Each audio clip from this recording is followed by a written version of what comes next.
नमस्ते।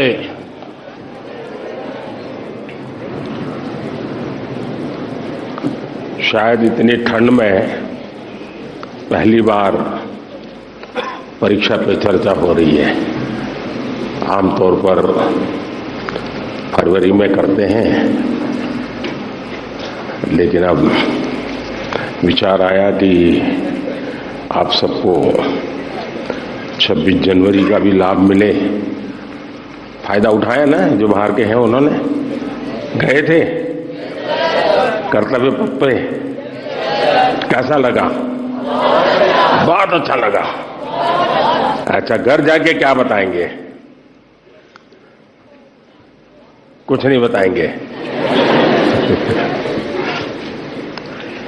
अच्छा साथियों, समय ज्यादा लेता नहीं हूं मैं, लेकिन मैं इतना जरूर कहूंगा कि परीक्षा पे चर्चा मेरी भी परीक्षा है।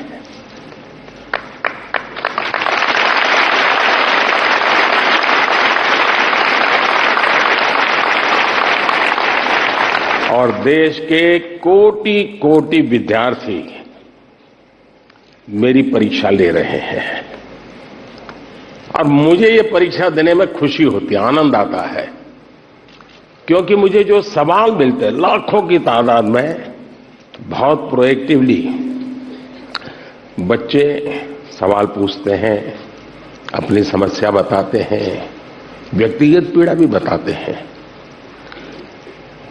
मेरे लिए बड़ा सौभाग्य है कि मेरे देश का युवा मन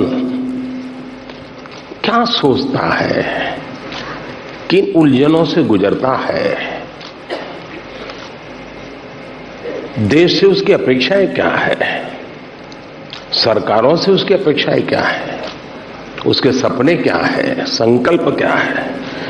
यानी सचमुच में मेरे लिए ये बहुत बड़ा खजाना है। और मैं तो मेरी सिस्टम को कहा हुआ है कि इन सारे सवालों को इकट्ठा करके रखिए। कभी 10-15 साल के बाद मौका मिलेगा तो उसको सोशल साइंटिस्टों के द्वारा उसका एनालिसिस करेंगे। और पीढ़ी बदलती जाती है, वैसे स्थितियां जैसे बदलती जाती हैं, वैसे उनके सपने, उनके संकल्पों, उनकी सोच कैसे बहुत माइक्रो तरीके से बदलती है, इसका एक बहुत बड़ा थीसिस, शायद ही इतना सैंपल किसी के पास नहीं होगा जी तक। आप लोग मुझे सवाल पूछ करके भेजते हैं। चलिए, लंबी बातें नहीं करते हैं। मैं चाहूंगा कि कहीं से शुरू करें, ताकि हर बार मेरे पर एक शिकायत आती है कि साहब ये कार्यक्रम बहुत लंबा चलता है। आपका क्या मत है? लंबा चलता है? लंबा चलना चाहिए? अच्छा, मुझे और कोई काम करना नहीं है। अच्छा ठीक है, आप ही के लिए हूं। बताइए क्या करेंगे? कौन पहले पूछते हैं? दुनिया को बदलने की तमन्ना हो अगर, दुनिया को बदलने की तमन्ना हो अगर, दुनिया को नहीं खुद को बदलना सीखे। माननीय प्रधानमंत्री जी, आपका प्रेरक एवं ज्ञानवर्धक उद्बोधन सदैव हमें सकारात्मक ऊर्जा एवं विश्वास से भर देता है। आपके बृहद अनुभव एवं ज्ञानपूर्ण मार्गदर्शन की हम सब उत्सुकता से प्रतीक्षा कर रहे हैं। माननीय, आपके आशीर्वाद एवं अनुमति से हम इस कार्यक्रम का शुभारंभ करना चाहते हैं।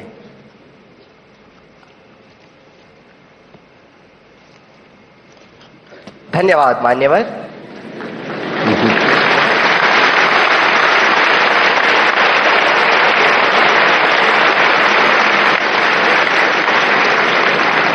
माननीय प्रधानमंत्री जी, अपनी समृद्ध सांस्कृतिक विरासत और स्थापत्य सौंदर्य के लिए प्रसिद्ध शहर मदुरई से अश्विनी एक प्रश्न पूछना चाहती है। अश्विनी, कृपया अपना प्रश्न पूछिए। Honorable Prime Minister Sir, Namaskar. My name is Ashwini.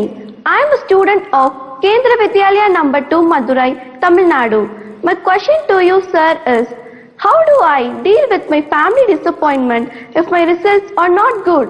What if I don't get the marks I'm expecting? Being a good student is also not an easy job.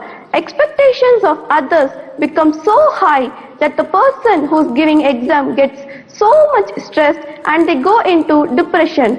Nowadays, it is common for students to cut their hands and become irritated, and there is no one they could trust with their feelings. Kindly guide me on this. Thank you, sir. Dhanyavad, Ashwini. Honorable Prime Minister, sir. Navtesh Dagur hails from the heart of India's capital, Delhi, the imperial seat of several empires, with its charming blend of a grand medieval history and amazing architectural style. Navtesh is seated in the hall and wishes to discuss an identical issue through his question. Navtesh, please ask your question. Good morning, Honorable Prime Minister, sir. I am Navtesh Jagur of Kendra Vidyalaya, Pitampura, Delhi region. Sir, my question to you is, how do I deal with my family's situation when my results are not good? Kindly guide me, sir. Thank you very much. Thank you Navdesh. माननीय प्रधानमंत्री जी, संसार को शांति और करुणा का संदेश देने वाले भगवान बुद्ध, गुरु गोविंद सिंह तथा वर्धमान महावीर की जन्मभूमि प्राचीन नगर पटना से प्रियंका कुमारी कुछ इसी प्रकार की समस्या से जूझ रही हैं और आपका मार्गदर्शन चाहती हैं।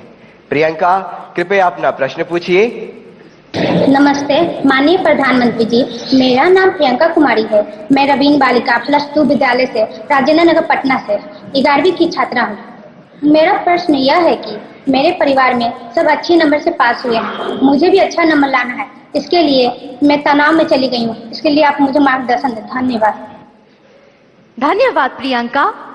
माननीय प्रधानमंत्री जी, अश्विनी, नवतेश एवं प्रियंका यह महसूस करते हैं कि यह महत्वपूर्ण मुद्दा कई छात्रों को प्रभावित करता है और इसे हल करने के लिए आपका मार्गदर्शन चाहते हैं। अश्विनी, आप क्रिकेट खेलती हैं क्या? क्रिकेट में गूगली बॉल होता है।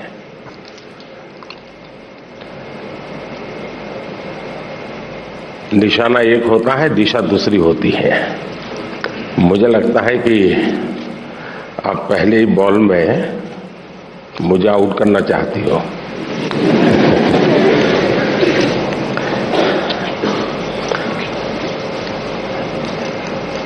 अगर परिवार के लोगों के आपसे बहुत अपेक्षाएं होना बहुत स्वाभाविक है और उसमें कुछ गलत भी नहीं है, लेकिन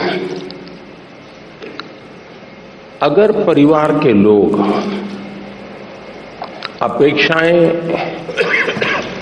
सोशल स्टेटस के कारण कर रहे हैं तो वो चिंता का विषय है। उनका सोशल स्टेटस का उन पर इतना दबाव होता है, उनके मन पे इतना प्रभाव होता है कि उनको लगता है कि जब सोसाइटी में जाएंगे तो बच्चों के लिए क्या बताएंगे, अगर बच्चे वीक हैं तो कैसे उनके सामने चर्चा करेंगे। और कभी कभी माँ बाप भी आपकी क्षमता को जानने के बावजूद भी अपने सोशल स्टेटस के कारण अपने आसपास के साथियों दोस्तों में क्लब में जाते हैं, सोसाइटी में जाते हैं, कभी तालाब में कपड़े धोए जाते हैं, बैठते हैं, बातें करते हैं, बच्चों की बातें निकलती हैं, फिर उनको एक इन्फीरियरिटी कॉम्प्लेक्स आता है और इसलिए बाहर बहुत बड़ी बड़ी बातें बता देते हैं अपने बच्चों के लिए और फिर धीरे धीरे वो इंटरनलाइज कर लेते हैं और फिर घर में आकर के भी वही अपेक्षाएं करते हैं और समाज जीवन में ये सहज प्रवृत्ति बनी हुई है। दूसरा, आप अच्छा करेंगे तो भी हर कोई आपसे नई अपेक्षा करेगा। हम तो राजनीति में हैं, हम कितने ही चुनाव क्यों न जीत लें, लेकिन ऐसा दबाव पैदा किया जाता है कि हमें हारना ही नहीं है। 200 लाए हैं तो बोले 250 क्यों नहीं लाए, 250 लाए तो 300 क्यों नहीं लाए, 300 लाए तो 350 क्यों नहीं लाए। चारों तरफ से दबाव बनाया जाता है। लेकिन क्या हमें इन दबावों से दबना चाहिए क्या? पल भर सोचिए कि आपको जो दिन भर कहा जाता है, चारों तरफ से जो सुना जाता है, उसी में अपना समय बर्बाद करेंगे कि आप अपने भीतर देखेंगे अपनी क्षमता, अपनी प्रायोरिटी, अपनी आवश्यकता, अपने इरादे। थोड़ा हर अपेक्षाओं को उसके साथ जोड़िए। आप कभी क्रिकेट मैच देखने गए होंगे तो आपने देखा होगा कि कुछ बैट्समैन खेलने के लिए आते हैं और पूरा स्टेडियम, हजारों लोग होते हैं स्टेडियम में, वे चिल्लाना शुरू करते हैं, चौका चौका चौका, छक्का छक्का, शिक्षक। क्या वो ऑडियंस की डिमांड के ऊपर चौके और छक्के लगाता है क्या? ऐसा करता है क्या कोई प्लेयर? चिल्लाते रहे, कितना ही चिल्लाते रहे, उसका ध्यान उस बॉल पर ही होता है जो आ रहा है। उस बॉलर के माइंड को स्टडी करने की कोशिश करता है और जैसा बॉल है वैसे ही खेलता है, न कि ऑडियंस चिल्लाता है। फोकस रहता है।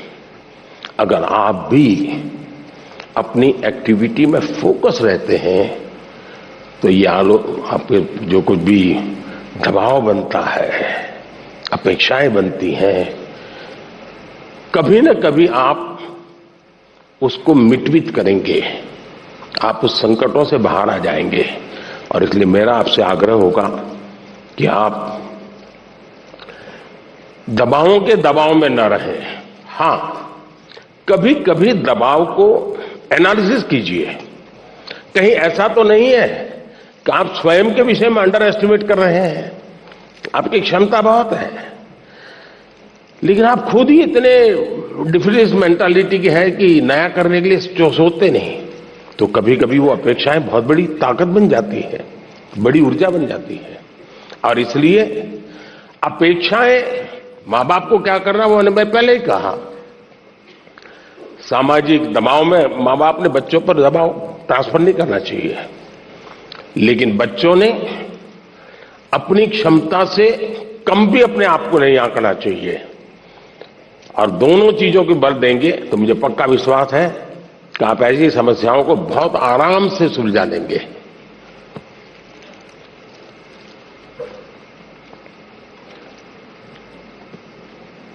कहां गए एंकर?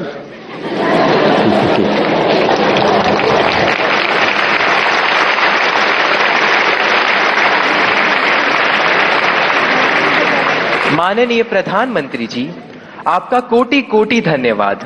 आपके प्रेरक वचनों से अभिभावकों का अपने बच्चों के लिए समझने का मार्ग मिला है। मान्यवर के दबाव में न रहें, हम गांठ बांधकर परीक्षा में उत्साह बनाए रखेंगे। आपका धन्यवाद। माननीय प्रधानमंत्री जी, चंबा प्रकृति के अनछुए सौंदर्य को समेटे भारत के पेरिस के रूप में प्रसिद्ध पर्वतीय नगर है। चंबा हिमाचल प्रदेश से आरुषि ठाकुर आभासी माध्यम से हमसे जुड़ रही हैं। आरुषि, कृपया अपना प्रश्न पूछें। माननीय प्रधानमंत्री जी नमस्कार। मेरा नाम आरुषि ठाकुर है और मैं केंद्रीय विद्यालय बनीखेत ढलौजी, जिला चंबा की कक्षा 11वीं की छात्रा हूँ। माननीय, मेरा आपसे यह प्रश्न है कि परीक्षा के दौरान जो बात मुझे सबसे ज्यादा परेशान करती है वह यह है कि मैं पढ़ाई कहाँ से शुरू करूँ। मुझे हमेशा लगता है कि मैं सब कुछ भूल गई हूँ और मैं इसी के ही बारे में सोचती रहती हूँ, जो मुझे काफी तनाव देता है। कृपया कर मार्गदर्शन कीजिए। धन्यवाद सर। धन्यवाद आरुषि। माननीय प्रधानमंत्री जी, भारत में धान का कटोरा के नाम से प्रसिद्ध राज्य छत्तीसगढ़ की राजधानी है रायपुर। रायपुर की अदिति दीवान इसी समस्या पर अपनी मन की जिज्ञासा का समाधान चाहती है। अदिति, अपना प्रश्न पूछिए। माननीय प्रधानमंत्री जी, नमस्कार। मेरा नाम अदिति दीवान है और मैं कृष्णा पब्लिक स्कूल रायपुर छत्तीसगढ़ में कक्षा 12वीं की छात्रा हूँ। मेरा आपसे यह प्रश्न है कि मैं इस बात को लेकर चिंतित रहती हूँ कि मुझे बहुत कुछ करना है, लेकिन अंतिम तक मैं कुछ भी नहीं कर पाती हूँ, क्योंकि मेरे पास बहुत सारे कार्य होते हैं। यदि मैं अपना कोई कार्य समय पर पूरा कर भी लूं, तो और ज्यादा परेशान हो जाती हूँ, क्योंकि फिर अन्य कार्यों को करने में या तो बहुत ज्यादा देर लगा देती हूँ या तो उन्हें आगे तक के लिए टाल देती हूँ। मैं यह जानने के लिए उत्सुक हूँ कि मैं अपने सारे काम सही समय पर कैसे पूरे करूं। धन्यवाद। धन्यवाद अदिति। माननीय प्रधानमंत्री जी, आरुषि और अदिति अपनी परीक्षा की तैयारी एवं समय के सदुपयोग पर आपका मार्गदर्शन चाहते हैं। कृपया उनकी समस्या का समाधान करें। माननीय प्रधानमंत्री जी। देखिए, सिर्फ परीक्षा के लिए नहीं, वैसे भी जीवन में टाइम मैनेजमेंट के प्रति हमें जागरूक रहना चाहिए। परीक्षा और नो परीक्षा, आपने देखा होगा काम का ढेर क्यों हो जाता है। काम का ढेर इसलिए हो जाता है समय पर उसको किया नहीं इसलिए। और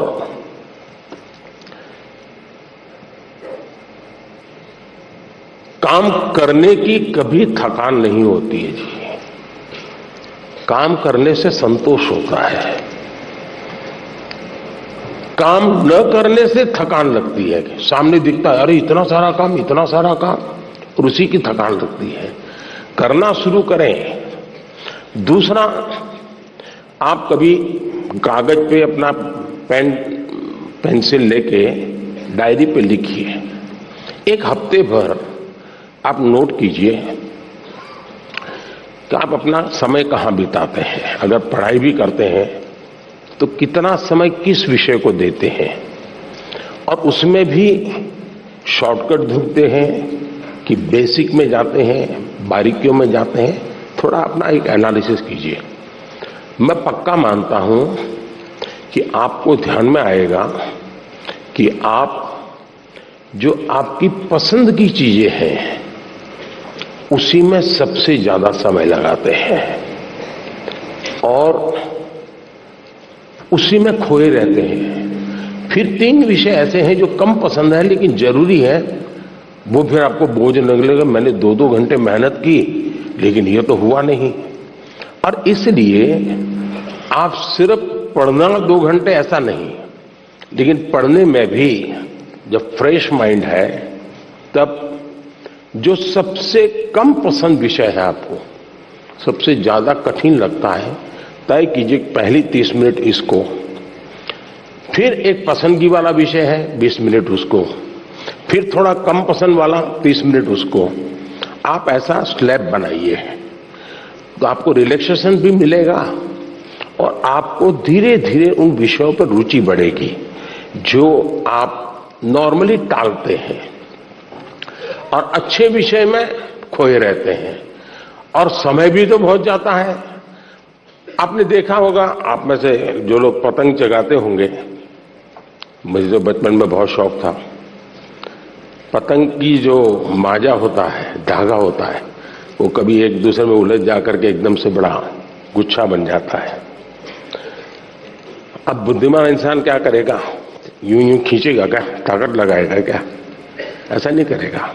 तो धीरे से एक एक तार को पकड़ने की कोशिश करेगा कि खुलने का रास्ता कहां है, और फिर धीरे धीरे धीरे खोलेगा तो इतना बड़ा गुच्छा भी आराम से खुल जाएगा और सारा माजा, सारा धागा एक जैसी जरूरत है वैसा उसके हाथ लग जाएगा। हमें भी उस पर जोर जबरदस्ती नहीं करनी है, आराम से सॉल्यूशन निकालना है। और अगर आराम से सॉल्यूशन निकालेंगे तो मुझे पक्का विश्वास है कि आप उसको बड़े ढंग से करेंगे। दूसरा, आपने कभी घर में अपनी मां के काम को ऑब्जर्व किया है क्या? यूं तो आपको अच्छा लगता है कि जैसे स्कूल से आए तो मां ने सब रेडी करके रखा था, सुबह स्कूल जाना था तो मां ने सब तैयार करके रख दिया था, लगता तो बहुत अच्छा है। लेकिन क्या कभी ऑब्जर्व किया है कि मां का टाइम मैनेजमेंट कितना बढ़िया है? उसको पता है सुबह ये है तो मुझे 6 बजे ये करना पड़ेगा, 6:30 बजे ये करना पड़ेगा, उसको 9 बजे जाना है तो ये करना पड़ेगा, वो 10 बजे घर आएगा तो ये करना पड़ेगा। यानी इतना परफेक्ट टाइम मैनेजमेंट मां का होता है। और जबकि काम सबसे ज्यादा मां करती रहती है, लेकिन किसी काम में उसको बोझ अनुभव नहीं होता है। थक गई, बहुत काम है, बहुत ज्यादा, ऐसा नहीं करती। क्यों? उसे मालूम है कि मुझे इतने घंटे में ये तो करना है। और जब एक्स्ट्रा टाइम मिलता है तब भी वो चुप नहीं बैठती, कुछ न कुछ अपना क्रिएटिव एक्टिविटी करती रहती है। सुई धागा लेके बैठ जाएगी, कुछ तो करती रहेगी, रिलैक्स करने के लिए भी उसने व्यवस्था रखती है। अगर मां की गतिविधि को ढंग से ऑब्जर्व करोगे तो भी आपको एज ए स्टूडेंट अपना टाइम मैनेजमेंट का महत्व क्या होता है, और टाइम मैनेजमेंट ने 2 घंटे, 4 घंटे, 3 घंटे, ये नहीं, माइक्रो मैनेजमेंट चाहिए। किस विषय को कितना टाइम देना है, किस काम को कितना टाइम देना है, और इतना बंधन भी नहीं डालने हैं कि बस 6 दिन तक ये करूंगा ही नहीं क्योंकि मुझे पढ़ना है। फिर तो आप थक जाओगे। आप ढंग से उसको डिस्ट्रीब्यूट कीजिए समय को, जरूर आपको लाभ होगा। धन्यवाद।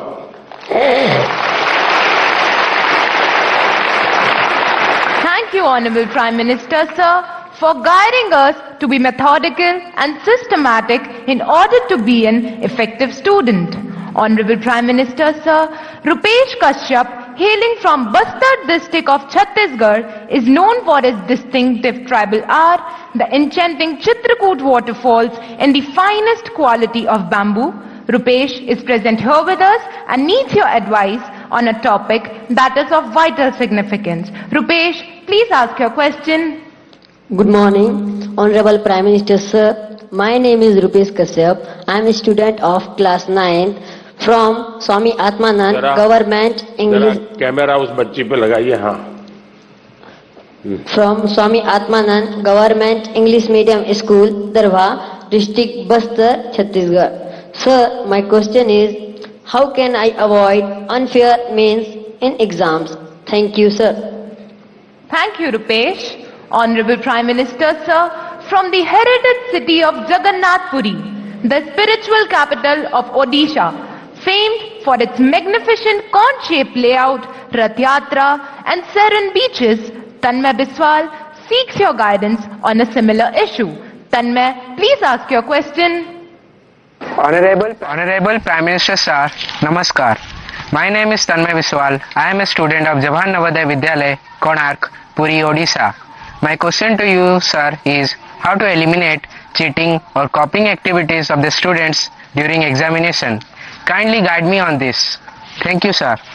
तन्मय, माननीय प्रधानमंत्री जी, रुपेश और तन्मय परीक्षा में अनुचित साधनों के प्रयोग से कैसे बचा जाए, इस विषय पर आपका मार्गदर्शन चाहते हैं। श्रद्धेय प्रधानमंत्री जी।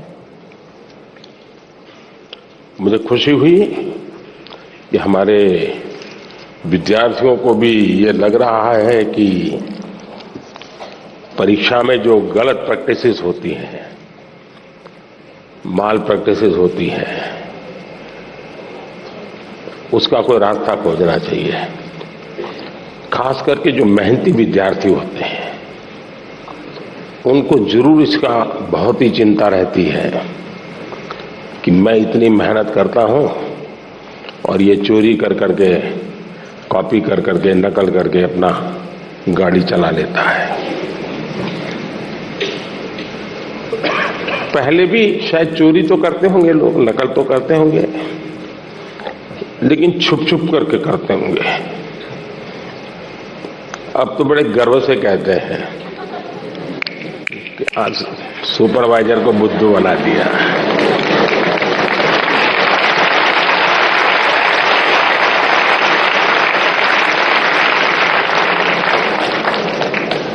ये जो मूल्यों में बदलाव आया है वो बहुत खतरनाक है और इसलिए समाज है सच, ये हम सबको सोचना होगा। दूसरा अनुभव आया है कि कुछ स्कूल या कुछ ऐसे टीचर्स जो ट्यूशन क्लासेस चलाते हैं, उनको भी लगता है कि मेरा स्टूडेंट अच्छे तरह से निकल जाए, क्योंकि मैंने उसके माँ बाप से पैसे लिए हैं, कोचिंग करता था, तो वे भी उसको गाइड करते हैं, मदद करते हैं नकल करने के लिए। करते हैं ना? ऐसे टीचर होते हैं ना? नहीं होते? तो बोलिए ना। हाँ, और उसके कारण भी दूसरा मैंने देखा है कि कुछ स्टूडेंट्स पढ़ने में तो टाइम नहीं लगाते, लेकिन नकल करने के तरीके ढूंढने में बड़े क्रिएटिव होते हैं।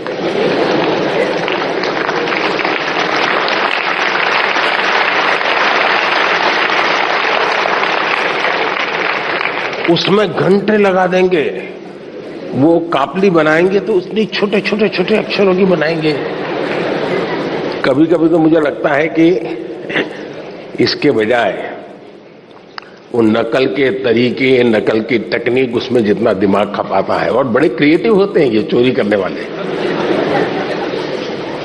इसके बजाय अगर उतना ही समय उसी क्रिएटिविटी को, टैलेंट को सीखने में लगा देता तो शायद वो अच्छा कर पाता। किसी ने उसको गाइड करना चाहिए था, किसी ने उसको समझाना चाहिए था। दूसरा ये बात समझ के चले, अब जिंदगी बहुत बदल चुकी है, जगत बहुत बदल चुका है, और इसलिए ये बहुत आवश्यक है कि एक एग्जाम से निकले मतलब जिंदगी निकल गई, ये संभव नहीं है जी। आज आपको डगर डगर हर जगह पे कोई इनको एग्जाम देनी पड़ती है। कितनी जगह पे नकल करोगे जी? और इसलिए जो नकल करने वाला है वो शायद एक आध दो एग्जाम को तो निकल जाएगा, लेकिन जिंदगी कभी पार नहीं कर पाएगा।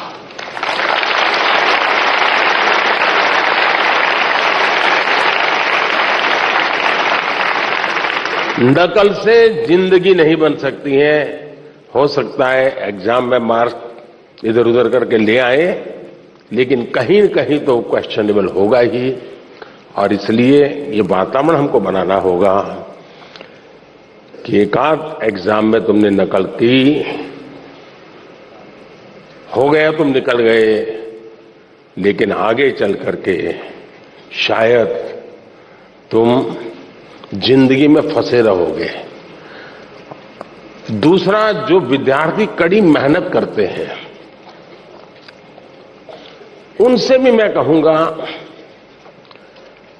कि आपकी मेहनत आपकी जिंदगी में रंग लाएगी। हो सकता है कोई ऐसा ही फालतू 2-4 मार्क्स आपसे ऊपर ले जाएगा, लेकिन वो कभी भी आपकी जिंदगी की रुकावट नहीं बन पाएगा। आपके भीतर की जो ताकत है, आपके भीतर की जो ताकत है, वही ताकत आपको आगे ले जाएगी। कृपा करके उसको तो फायदा हो गया, चलो मैं भी उस रास्ते पर चल पड़ूं, ऐसा कभी मत करना, कभी मत करना दोस्तों।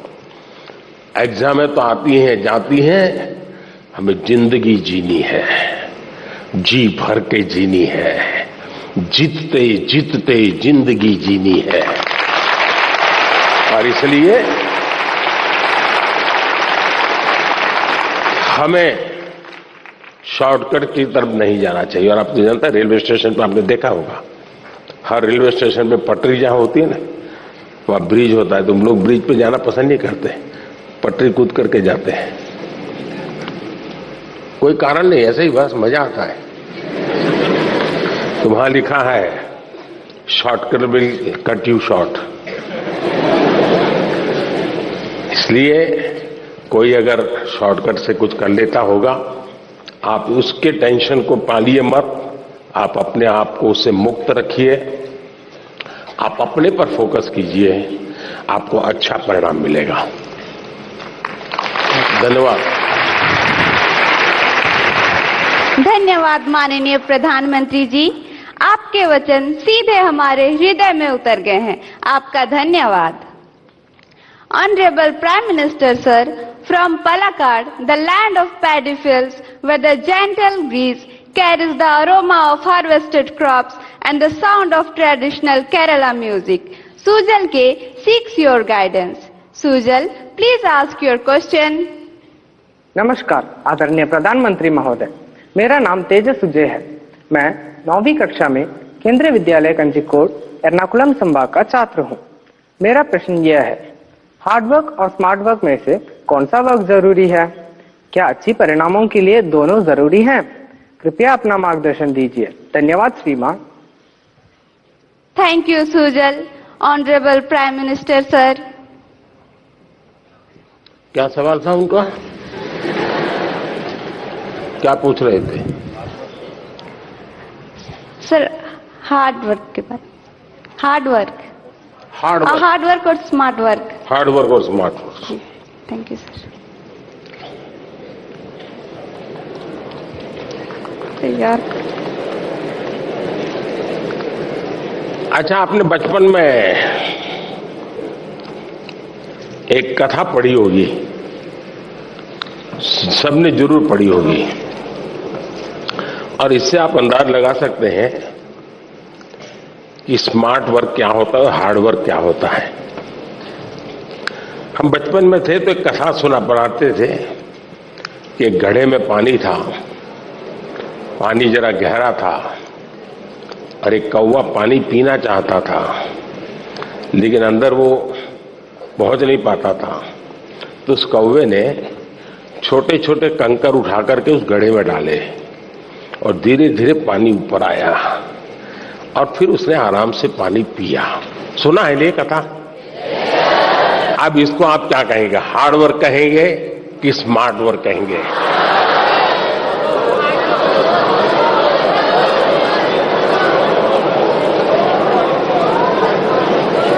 और देखिए, ये जब कथा लिखी गई ना, तब स्ट्रॉ नहीं था, वरना एक कौवा बाजार में जाके स्ट्रॉ लेके आता। देखिए, कुछ लोग होते हैं जो हार्ड वर्क ही करते रहते हैं, कुछ लोग होते हैं जिनके जीवन में हार्ड वर्क का नामो निशान नहीं होता है, कुछ लोग होते हैं जो हार्डली स्मार्ट वर्क करते हैं, और कुछ लोग होते हैं जो स्मार्टली हार्ड वर्क करते हैं।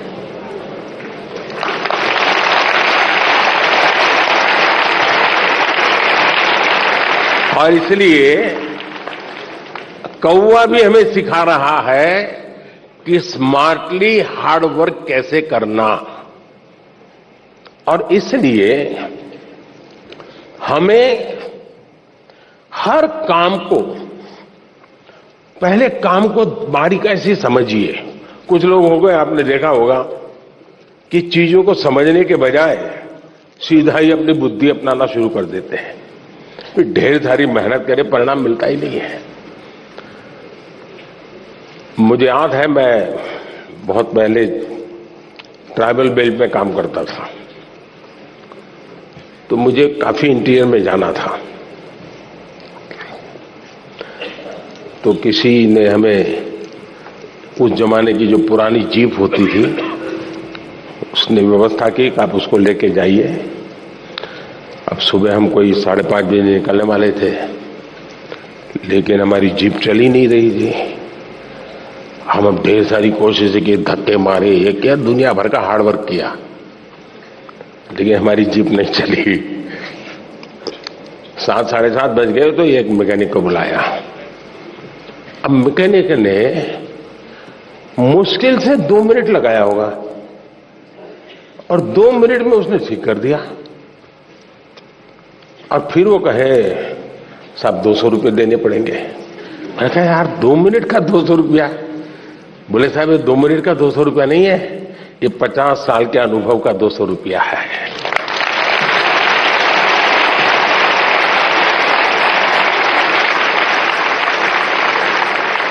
अब हम हार्ड वर्क कर रहे थे, जीप नहीं चल रही थी। उसने स्मार्टली थोड़े से बोल्ट टाइट करने थे, हार्डली उसको 2 मिनट लगा होगा, जी गाड़ी चल गई।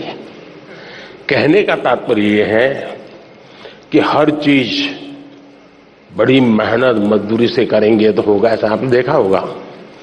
पहलवान जो होते हैं ना, जो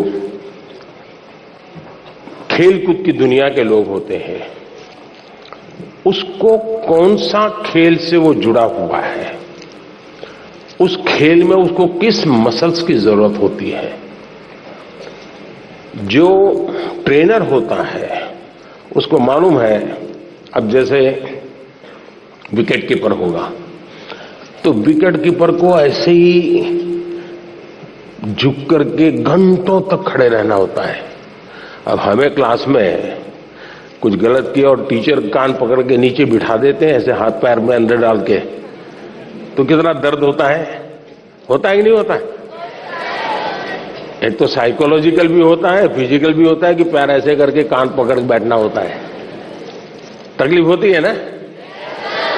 लेकिन ये जो विकेट कीपर होता है ना, उसकी ट्रेनिंग का हिस्सा होता है, उसको घंटों तक ऐसे खड़ा रखते हैं ताकि धीरे धीरे उसके वो मसल मजबूत हो जाए ताकि वो विकेट कीपर के नाते अच्छा काम करे। बॉलर होता है तो उसको उस विधा की जरूरत नहीं है, उसको दूसरी विधा की जरूरत है, तो उसको वो करवाते हैं। और इसलिए हमें भी जिस चीज पे जरूरत है वहीं फोकस करना चाहिए जो हमारे लिए उपयोगी है। हर चीज प्राप्त करने की कोशिश से मेहनत बहुत लगेगी, हाथ पर ऊंचे करते रहो, दौड़ते रहो, टिकना करो, फलाना करो। जनरल हेल्थ के लिए, फिटनेस के लिए ठीक है, लेकिन अगर मुझे अचीव करना है तो उन स्पेसिफिक एरियाज को मुझे एड्रेस करना होगा। और ये जिसको समझ होती है वो परिणाम भी देता है। अगर बॉलर है और उसके ये मसल्स ठीक नहीं है तो कहां बॉलिंग कर पाएगा, कितनी ओवर कर पाएगा। जो लोग वेट लिफ्टिंग करते हैं उनके अलग प्रकार के मसल्स को मजबूत करना होता है। हार्ड वर्क तो वो भी करते हैं, लेकिन वो स्मार्टली हार्ड वर्क करते हैं, और स्मार्टली हार्ड वर्क करते हैं तब जाकर के परिणाम मिलता है। बहुत बहुत धन्यवाद। Thank you, Honorable Prime Minister, sir, for your insightful guidance on choosing consistent hard work in our lives. माननीय प्रधानमंत्री जी, गुरु द्रोणाचार्य के नाम से विख्यात साइबर सिटी हरियाणा के प्रसिद्ध औद्योगिक नगर गुरुग्राम की छात्रा जोविता पात्रा सभागार में उपस्थित है और आपसे प्रश्न पूछना चाहती है। जोविता, कृपया अपना प्रश्न पूछें। नमस्कार, Honorable Prime Minister, sir.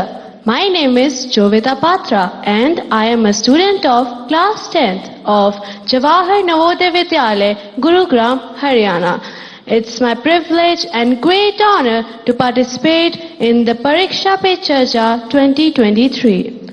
Honorable Prime Minister, sir, my question to you is, being an average student, how can I focus on my studies? Kindly guide me on this issue. Thank you, sir. धन्यवाद जोविता। माननीय प्रधानमंत्री जी, जोविता पात्रा एक average student आपसे exam में कैसे बेहतर करे इसके बारे में आपसे मार्गदर्शन चाहते हैं। कृपया उनका मार्गदर्शन करें। माननीय प्रधानमंत्री जी, सबसे पहले तो मैं आपको बधाई देता हूं कि आपको पता है कि आप एवरेज हैं।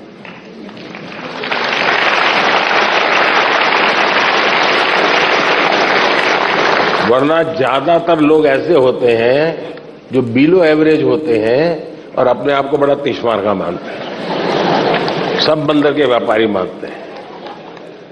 तो मैं सबसे पहले आपको और आपके माता पिताजी को भी बधाई देता हूं। एक बार आपने इस सत्य को स्वीकार कर लिया कि हां भी मेरी एक क्षमता है, मेरी स्थिति है, मुझे अब इसके अनुकूल चीजों को ढूंढना होगा। मुझे बहुत बड़े तिश्मार का बनने की जरूरत नहीं है। हम अपने सामर्थ्य को जिस दिन जानते हैं ना, तो हम सबसे बड़े सामर्थ्यवान बन जाते हैं। जो लोग खुद के सामर्थ्य को नहीं जानते हैं, उनको सामर्थ्यवान बनने में बहुत सारी रुकावटें आती हैं।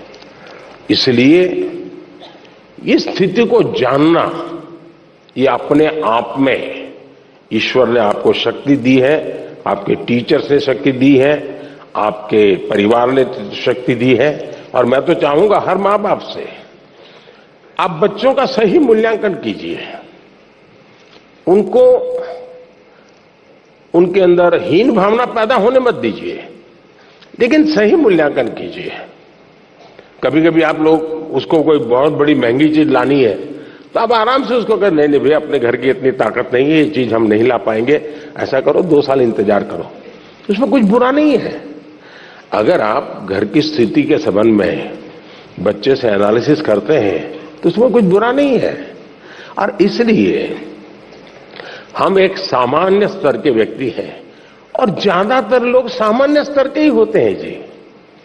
एक्स्ट्रा ऑर्डिनरी बहुत कम लोग होते हैं जी।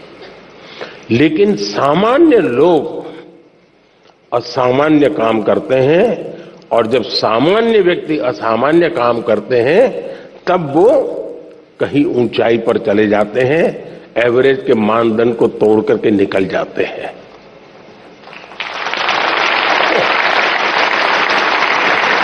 और इसलिए हमें कभी भी ये सोचना है, और दुनिया में आप देखिए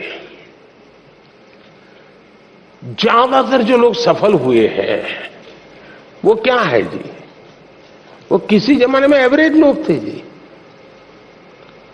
असामान्य काम करके आए हैं, बहुत बड़ा परिणाम लेके आए हैं। अब आपने देखा होगा इन दिनों दुनिया में पूरे विश्व की आर्थिक स्थितियों की चर्चा हो रही है। कौन देश कितना आगे गया, किसकी आर्थिक स्थिति कैसी है, और कोरोना के बाद तो ये बड़ा मानदंड बन गया है। और ऐसा तो नहीं है कि दुनिया के पास अर्थवेत्ताओं की कमी है, बड़े बड़े नोबेल प्राइज विनर हैं जो गाइड कर सकते हैं कि ऐसा करने से आर्थिक स्थिति ऐसी बनेगी, ऐसा करने से ऐसी आर्थिक स्थिति, कोई कमी नहीं है। ज्ञान का प्रवाह बांटने वाले तो हर गली मोहल्ले में आजकल अवेलेबल है, और कुछ विद्वान भी अवेलेबल है जिन्होंने बहुत कुछ किया है। लेकिन हमने देखा है कि भारत आज दुनिया में आर्थिक जो तुलनात्मक हो रहा है, भारत को एक आशा की किरण के रूप में देखा जा रहा है।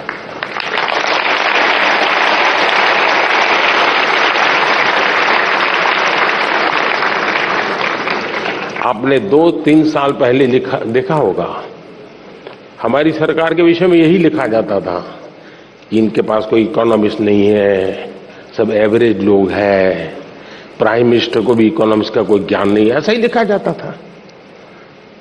आप पढ़ते हैं कि नहीं पढ़ते ऐसा?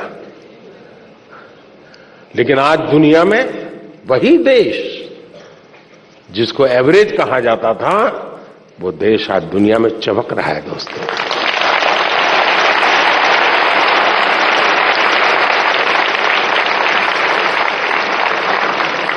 और इसलिए हम इस प्रेशर में न रहे दोस्तों कि आप एक्स्ट्रा ऑर्डिनरी नहीं है, और दूसरी बात आप एवरेज भी होंगे आपके भीतर कुछ न कुछ तो एक्स्ट्राऑर्डिनरी होगा ही होगा। और जो एक्स्ट्राऑर्डिनरी है उनके भीतर भी कुछ न कुछ एवरेज होगा। हर एक के पास ईश्वर ने एक अभूतपूर्व क्षमता दी होती है, बस आपको उसको पहचानना है, उसको खाद पानी डालना है, आप बहुत तेजी से आके निकल जाएंगे, ये मेरा विश्वास है। धन्यवाद। Thank you, Honorable Prime Minister, sir, for your wonderful encouragement to make many students and Indians feel valued and cherished. Honorable Prime Minister, sir, Mannat Bajwa hails from the capital city of Chandigarh, famed for its remarkable blend of urban planning with modern architecture and the scenic rock garden of the legendary Nek Chand. She seeks your guidance on a fundamental issue that affects many students like her. Mannat, please ask your question. माननीय प्रधानमंत्री जी, नमस्कार। मेरा नाम मन्नत बाजवा है। मैं Saint Joseph senior secondary school की छात्रा हूँ। मेरा आपसे प्रश्न यह है कि जब मैं अपने आप को आप जैसे प्रतिष्ठित स्थान पर रखकर कल्पना करती हूँ, जहाँ भारत जैसे देश को चलाना, जहाँ इतनी बड़ी जनसंख्या है और जहाँ अपनी राय रखने वालों की बहुतायत है, आपके बारे में नकारात्मक राय रखने वाले लोग भी हैं। क्या वह आपको प्रभावित करते हैं? यदि हाँ करते हैं तो आप आत्मसंदेह की भावना से कैसे उभरते हैं? मैं इसमें आपसे मार्गदर्शन चाहती हूँ। धन्यवाद श्रीमान। Thank you, Mannat. Honorable Prime Minister, sir, Astami Sen resides in South Sikkim, an area famous for its tea gardens, breathtaking beauty, and tranquil, undisturbed, snow-clad Himalayas. She also requests your directions on an identical matter that needs to be addressed. Astami, please ask your question. माननीय प्रधानमंत्री जी, नमस्कार। मेरा नाम अष्टमी सेन है। मैं कक्षा 11वीं की छात्रा डीएवी पब्लिक स्कूल रंगित नगर दक्षिण सिक्किम से हूँ। मेरा प्रश्न आपसे ये है कि जब विपक्ष और मीडिया आपकी आलोचना करते हैं तो आप कैसे इनका सामना करते हैं, जबकि मैं अपने अभिभावकों की शिकायतों एवं निराशाजनक बातों का सामना नहीं कर पाती हूँ। कृपया मेरा मार्गदर्शन कीजिए। धन्यवाद श्री। थैंक यू अष्टमी। माननीय प्रधानमंत्री जी, राष्ट्रपिता महात्मा गांधी, सरदार पटेल और स्वामी दयानंद सरस्वती जैसे महापुरुषों की जन्मभूमि गुजरात की कुमकुम प्रताप भाई सोलंकी आभासी माध्यम से जुड़ रही हैं और इसी तरह की दुविधा में हैं। कुमकुम आपसे मार्गदर्शन चाहती है। कुमकुम, कृपया अपना प्रश्न पूछिए। माननीय प्रधानमंत्री महोदय, मेरा नाम सोलंकी कुमकुम है। मैं कक्षा 12वीं श्री हडालाबाल हाई स्कूल, जिला अहमदाबाद, गुजरात की छात्रा हूँ। मेरा प्रश्न यह है कि आप इतने बड़े प्रजातांत्रिक देश के प्रधानमंत्री हैं, जिन्हें कितनी सारी चुनौतियों का सामना करना पड़ता है। आप इन चुनौतियों से कैसे लड़ते हैं? कृपया करके मुझे मार्गदर्शन दीजिए। धन्यवाद। Thank you Kumkum. Honourable prime minister sir, Akash जरीरा lives in the Silicon Valley of India, Bengaluru, known for being a perfect gateway to a plethora of activities, both traditional and modern. Through his question, he seeks your advice on a somewhat similar matter that has been concerning him for a while. Akash, please ask your question. नमस्ते मोदी जी, मैं आकाश दरीरा 12वीं कक्षा Whitefield global school Bangalore से। मेरा आपसे यह प्रश्न है कि मेरी नानी जी कविता ए माखीजा मुझे हमेशा सलाह देती है आपसे सीखने के लिए कि आप कैसे विपक्ष के लगाए हुए हर आरोप, हर आलोचना को टॉनिक और अवसर के रूप में देखते हैं। आप ऐसे कैसे करते हैं मोदी जी? कृपया हम युवाओं को भी प्रेरणा दें ताकि हम जीवन के हर परीक्षा में सफल हो। धन्यवाद। थैंक यू आकाश। माननीय प्रधानमंत्री जी, आपका जीवन करोड़ों युवाओं का प्रेरक रहा है। मन्नत, अष्टमी, कुमकुम और आकाश जीवन में आने वाली चुनौतियों में कैसे सकारात्मक रहकर सफलता प्राप्त करें, इस विषय पर आपका अनुभव जानना चाहते हैं। कृपया मार्गदर्शन करें। माननीय प्रधानमंत्री जी। आप लोग एग्जाम देते हैं और घर आकर के जब परिवार के साथ या दोस्तों के साथ बैठते हैं कभी टीचर से निकट नाता है तो उनसे बैठते हैं, और कोई सवाल का जवाब ठीक नहीं आया तो आपका पहला रिएक्शन होता है ये आउट ऑफ सिलेबस था। यही होता है ना, तो ये भी आउट ऑफ सिलेबस है। लेकिन मैं अंदाज कर सकता हूं कि आप क्या कहना चाहते हैं। अगर आपने मुझे न जोड़ा होता तो शायद आप अपनी बात को और ढंग से कहना चाहते होंगे, लेकिन शायद आपको मालूम है कि आपके परिवार वाले भी सुन रहे हैं, तो ऐसा खुल करके बोलने में खतरा है। इसलिए बड़ी चतुराई से आपने मुझे अंदर लपेट लिया है। देखिए, जहां तक मेरा सवाल है, मेरा एक कन्विक्शन है और मेरे लिए ये आर्टिकल ऑफ फेथ है। मैं सिद्धांततः मानता हूं कि समृद्ध लोकतंत्र के लिए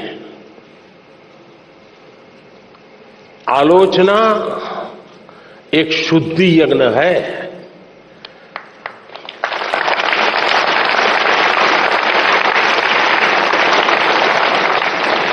आलोचना ये समृद्ध लोकतंत्र की पूर्व शर्त है,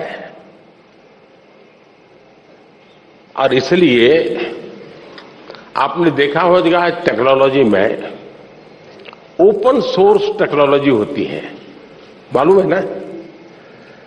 ओपन सोर्स होता है, उसमें सब लोग अपनी अपनी चीजें डालते हैं, और ओपन सोर्स टेक्नोलॉजी के माध्यम से ये अलाउ किया जाता है कि देखिए भी हमने किया है, हम यहां जाकर के अटके हैं, हो सकता है कुछ कमियां होगी, तो लोग उसके अंदर अपने अपने टेक्नोलॉजी को इंसर्ट करते हैं, और काफी लोगों के प्रयास से वो एकदम से समृद्ध एक सॉफ्टवेयर बन जाता है। ये ओपन सोर्स आजकल बहुत ही ताकतवर एक इंस्ट्रूमेंट माना जाता है।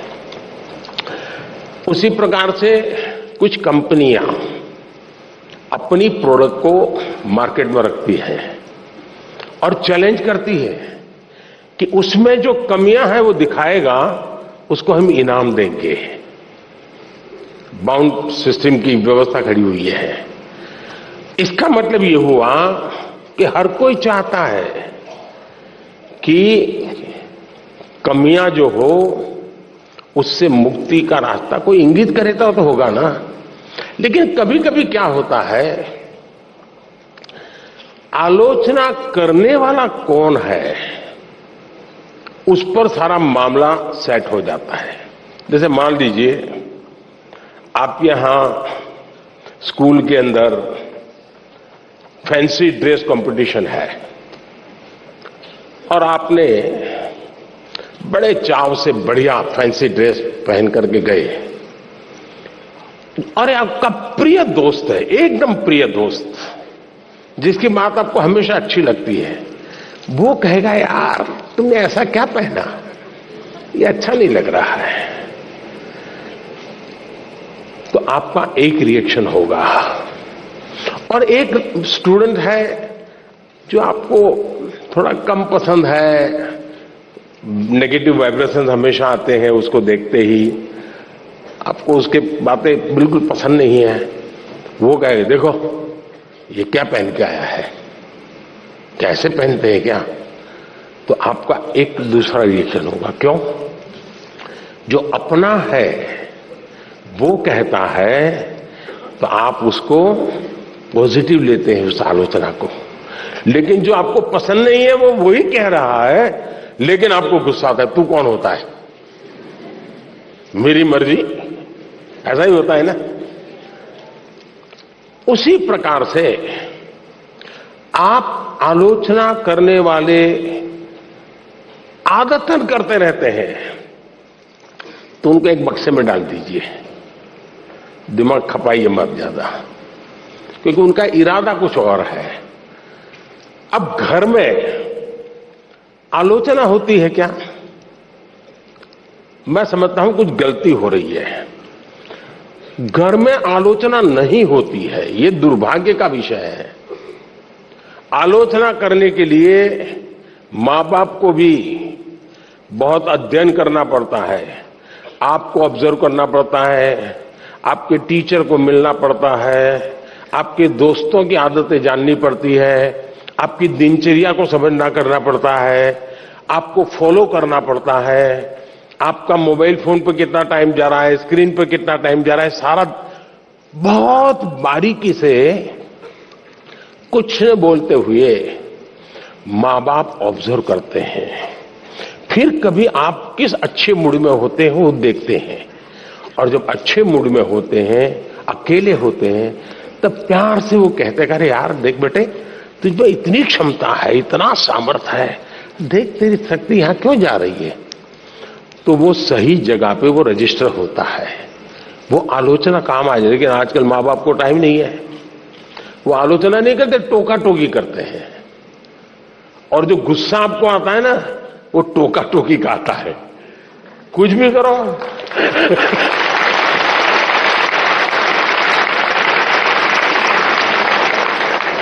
खाने पे बैठे हैं, कुछ भी कहेंगे, ये खाया तो भी कहेंगे, नहीं खाया तो भी कहेंगे, यही होता है ना। देखिए अब आपके माता पिताजी आपको पकड़ेंगे घर जाके क्या है। टोका टोकी जो है वो आलोचना नहीं है। अब मां बाप से मैं आग्रह करूंगा कि कृपा करके आप अपने बच्चों की भलाई के लिए ये टोका टोकी के चक्कर से बाहर निकलिए। उससे आप बच्चों की जिंदगी को मोल्ड नहीं कर सकते हैं। ऊपर से इतना मन से कुछ उस दिन अच्छे मूड में है, कुछ अच्छा करने के मूड में है, और आपने सुबह ही कुछ कह दिया, देख दूध ठंडा हो गया, तू दूध पीता नहीं है, शुरू कर दिया, तू तो ऐसा ही है, फलाना देख कैसा करता है, तुरंत सुबह अपनी माँ कहती है ऐसे दूध पी लेता है, फिर उसका दिमाग फटकता है, वो दिन भर का उसका काम है बर्बाद हो जाता है। और इसलिए अब आप देखिए, हम लोग पार्लियामेंट में, कभी आप लोग पार्लियामेंट का डिबेट देखते होंगे, पार्लियामेंट का जो टीवी है, कुछ लोग बहुत ही अच्छी तैयारी करके आते हैं पार्लियामेंट में अपनी स्पीच देने के लिए, लेकिन स्वभाव से जो सामने विपक्ष के लोग होते हैं ना, वो आपकी साइकोलॉजी जानते हैं, तो कुछ में ऐसे ही कोई टिप्पणी कर देते बैठे बैठे, और उसको मालूम है कि टिप्पणी ऐसी है कि वो रिएक्ट करेगा ही करेगा। तो हमारा एमपी होता है, उसको लगता है अब इम्पोर्टेंट इसकी टिप्पणी है, इसलिए जो तैयारी करके आया है वो छूट जाती है, और वो उसी की टिप्पणी को जवाब देता रहता है।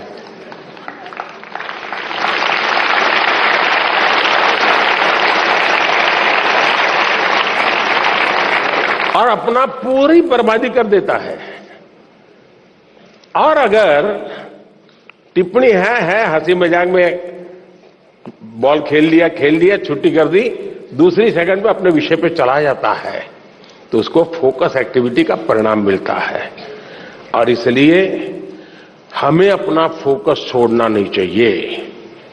दूसरी बात है, देखिए, आलोचना करने के लिए बहुत मेहनत करनी पड़ती है, बहुत अध्ययन करना पड़ता है, उसका एनालिसिस करना पड़ता है, कंपैरिजन करनी पड़ती है, भूतकाल देखना पड़ता है, वर्तमान देखना पड़ता है, भविष्य देखना पड़ता है, बड़ी मेहनत करनी पड़ती है, तब जाके आलोचना संभव होती है।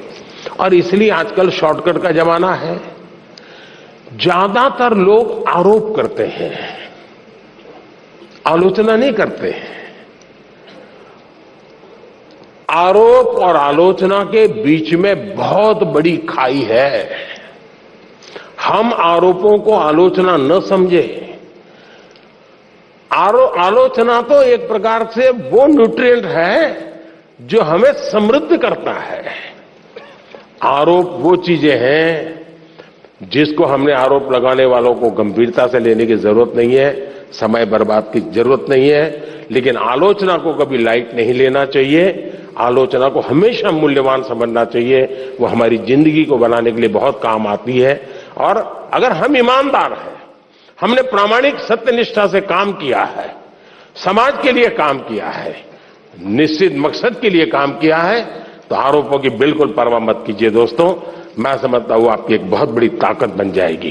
बहुत बहुत धन्यवाद।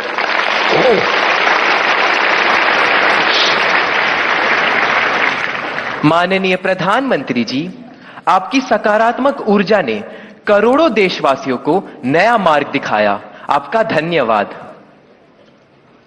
माननीय प्रधानमंत्री जी, तालों के शहर भोपाल के दीपेश अहिरवार आभासी माध्यम से हमसे जुड़े हुए हैं एवं माननीय प्रधानमंत्री जी से प्रश्न पूछना चाहते हैं। दीपेश, कृपया अपना प्रश्न पूछे। माननीय प्रधानमंत्री जी नमस्कार, मेरा नाम दीपेश अहिरवार है। मैं शासकीय उच्चतर माध्यमिक विद्यालय अहमदाबाद कोलकाता भोपाल का कक्षा 10वीं का छात्र हूँ। आजकल बच्चों में काल्पनिक खेल और इंस्टाग्राम की लत एक सामान्य सी बात हो गई है। ऐसे समय में हम अपनी पढ़ाई पर कैसे ध्यान केंद्रित करें? माननीय सर, मेरा आपसे यह प्रश्न है कि हम बिना ध्यान भटकाए अपनी पढ़ाई पर कैसे ध्यान केंद्रित करें? मैं इस संबंध में आपसे मार्गदर्शन चाहता हूँ। धन्यवाद। धन्यवाद दीपेश। माननीय प्रधानमंत्री जी, अदिताभ गुप्ता का प्रश्न इंडिया टीवी द्वारा चुना गया है। अदिताभ हमसे आभासी माध्यम से जुड़े रहे हैं। अदिताभ, अपना प्रश्न पूछिए। मेरा नाम अदिताभ गुप्ता है। मैं 10th क्लास में पढ़ता हूँ। जैसे कि टेक्नोलॉजी बढ़ती जा रही है, वैसे भी हमारी डिस्ट्रैक्शन जो है वो और ज़्यादा बढ़ती जा रही है। हमारा फोकस पढ़ाई पे कम होता है और सोशल मीडिया पे ज़्यादा होता है। तो मेरा आपसे ये सवाल है कि हम पढ़ाई पे कैसे फोकस करें और सोशल मीडिया पे कम करें, क्योंकि आपके टाइम पे इतनी ज़्यादा डिस्ट्रैक्शंस नहीं होती थी जितनी अभी हमारे टाइम पे है। धन्यवाद अदिताभ। Honorable Prime Minister Sir, the next question comes from Kamakshi Rai on a subject that is central to many students. Her question has been selected by Republic TV. Kamakshi, please ask your question. Greetings, Prime Minister and everyone. I am Kamakshi Rai, studying in class 10th from Delhi. My question to you is, what are the different ways that can be adopted by a student to not easily get distracted during their exam times? Thank you. धन्यवाद कामाक्षी। माननीय प्रधानमंत्री जी, इस प्रश्न का चुनाव जी TV द्वारा किया गया है। मनन मित्तल हमसे आभासी माध्यम से जुड़े हैं। मनन, कृपया अपना प्रश्न पूछिए। नमस्ते प्रधानमंत्री जी, मैं मनन मित्तल डीपीएस बैंगलोर साउथ से बोल रहा हूं। मुझे आपसे एक प्रश्न है। ऑनलाइन पढ़ाई करते वक्त बहुत सारे डिस्ट्रैक्शंस होते हैं, जैसे कि ऑनलाइन गेमिंग वगैरह वगैरह। हम इससे कैसे बचें? ये स्टूडेंट है क्या?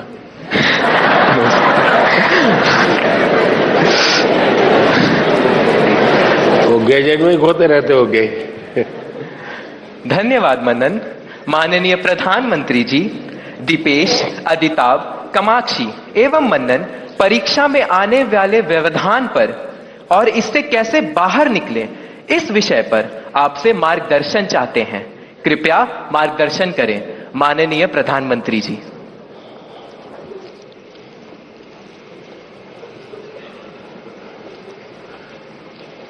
सबसे पहले तो निर्णय ये करना है कि आप स्मार्ट हैं कि गैजेट स्मार्ट है।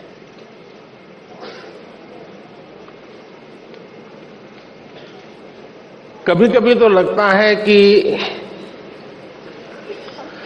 आप अपने से भी ज्यादा गैजेट्स को ज्यादा स्मार्ट मान लेते हैं और गलती वहीं से शुरू हो जाती है। आप विश्वास करिए, परमात्मा ने आपको बहुत शक्ति दी है। आप स्मार्ट हैं। गैजेट आपसे स्मार्ट नहीं हो सकता है। आपकी जितनी स्मार्टनेस ज्यादा होगी, उतना गैजेट का सही उपयोग आप कर पाएंगे। वो एक इंस्ट्रूमेंट है जो आपकी गति में नई तेजी लाता है। ये अगर हमारी सोच बनी रही तो मैं समझता हूं कि शायद आप उससे छुटकारा पाएंगे। दूसरा, देश के लिए बहुत बड़ी चिंता का विषय है जी। मुझे कोई बता रहा था कि भारत में एवरेज 6 घंटे लोग स्क्रीन पे लगाते हैं। 6 घंटे। अब जो इसका बिजनेस करते हैं उनके लिए तो खुशी की बात है। जब मोबाइल फोन पर टॉक टाइम होता था तो टॉक टाइम में कहते हैं कि उस समय एवरेज 20 मिनट जाती थी, लेकिन जब से स्क्रीन और उसमें से रील, क्या होता है, एक बार शुरू करने के बाद निकलते हैं क्या उसमें से बाहर? क्या होता है? नहीं बोलेंगे। अच्छा, आप लोग कोई रील देखते नहीं है? नहीं देखते हैं ना? तो फिर शर्माते क्यों हो? बताओ ना। निकलते हैं क्या बाहर अंदर से? देखिए, हमारी क्रिएटिव उम्र और हमारी क्रिएटिविटी का सामर्थ्य अगर एवरेज हिंदुस्तान में 6 घंटे स्क्रीन पर जाए तो ये बहुत चिंता का विषय है। एक प्रकार से गैजेट हमें गुलाम बना देता है। हम उसके गुलाम बनकर के जी नहीं सकते हैं। परमात्मा ने हमें एक स्वतंत्र अस्तित्व दिया है, स्वतंत्र व्यक्तित्व दिया है, और इसलिए हमें सचेत रहना चाहिए कि कहीं मैं इसका गुलाम तो नहीं हूं। आपने देखा होगा, आप कभी भी देखे होंगे, मेरे हाथ में कभी कोई मोबाइल फोन शायद आप रेयरली कभी देखा होगा, रेयरली। मैंने क्यों अपने आप को संभाल के रखा हुआ है? जबकि मैं एक्टिव बहुत हूं, लेकिन उसके लिए समय मैंने तय किया हुआ है। उस समय के बाहर मैं ज्यादा नहीं करता हूं, और इसलिए लोग तो मैंने देखा है, अच्छी मीटिंग चल रही है, बहुत अच्छी, और थोड़ा सा वाइब्रेशन आया तो ऐसे निकाल के देखता है। मैं समझता हूं कि हमने खुद ने कोशिश करनी चाहिए कि हम इन गैजेट्स के गुलाम नहीं बनेंगे। मैं एक स्वतंत्र व्यक्तित्व हूं, मेरा स्वतंत्र अस्तित्व है, और उसमें से जो मेरे काम की चीज है उस तक ही मैं सीमित रहूंगा। मैं टेक्नोलॉजी का उपयोग करूंगा, मैं टेक्नोलॉजी से भागूंगा नहीं, लेकिन मैं उसकी उपयोगिता और आवश्यकता अपने मुताबिक करूंगा। अब मान लीजिए आपने ऑनलाइन डोसा बनाने की बढ़िया रेसिपी पढ़ ली, घंटा लगा दिया, कौन कौन से इंग्रेडिएंट्स होते हैं वो भी कर लिया, पेट भर जाएगा क्या? भर जाएगा क्या? नहीं भरेगा ना? उसके लिए तो डोसा बना के खाना पड़ेगा ना। और इसलिए गैजेट जो परोसता है वो आपको पूर्णता नहीं देता है। आपके भीतर का सामर्थ्य, अब आपने देखा होगा पहले के जमाने में बच्चे बड़े आराम से पहाड़ा कर देते थे, पहाड़ा बोलते हैं ना, हैं? और बड़े आराम से बोलते थे। और मैंने देखा है कि जो भारत के बच्चे विदेश जाते थे ना, तो विदेश के लोगों को बड़ा आश्चर्य होता था कि ये कैसे इतना पहाड़ा बोल देता है। अब उसको कुछ लगता नहीं था। अब आप देखिए धीरे धीरे क्या हाल हो गया है, हमें पहाड़ा बोलने वाला बच्चा ढूंढना पड़ता है। क्यों? उसको अब आ गया है, हो गया। यानी हम अपनी क्षमता खो रहे हैं। हमें अपनी क्षमता खोए बिना क्षमता को आगे बढ़ाना ये हमें कॉन्शियसली प्रयास करना पड़ेगा, अदरवाइज धीरे धीरे धीरे करके वो विधा खत्म हो जाएगी। हमारी कोशिश होनी चाहिए कि हम अपने आप को लगातार टेस्ट करते रहें, मुझे ये आता है कि नहीं आता है। वरना तो आजकल तो आर्टिफिशियल इंटेलिजेंस के इतने प्लेटफॉर्म आए हैं कि आपको कुछ करने की जरूरत नहीं है। उस प्लेटफॉर्म पे जाकर के चैट पर चले जाएंगे तो आपको दुनिया भर की चीजें बता करके दे देता है वो। अब तो गूगल से भी एक स्टेप आगे चला गया है। अगर आप उसमें फंस गए तो आपकी क्रिएटिविटी खत्म हो जाएगी। और इसलिए मेरा तो आग्रह रहेगा कि आप, दूसरा, हमारे यहां आरोग्य का जो शास्त्र है पुरातन भारत में आरोग्य का, उसमें उपवास की परंपरा होती है कि कुछ जरा ऐसा लगता है तो ऐसा करो, आप फास्टिंग करो। कुछ हमारे देश में कुछ रिलीजियस रिचुअल्स में भी होता है फास्टिंग करो। अब वक्त बदल चुका है तो मैं आपको कहूंगा, क्या आप हफ्ते में कुछ दिन या दिन में कुछ घंटे ये टेक्नोलॉजी का फास्टिंग कर सकते हैं क्या? कि उतने घंटे उसकी तरफ जाएंगे ही नहीं।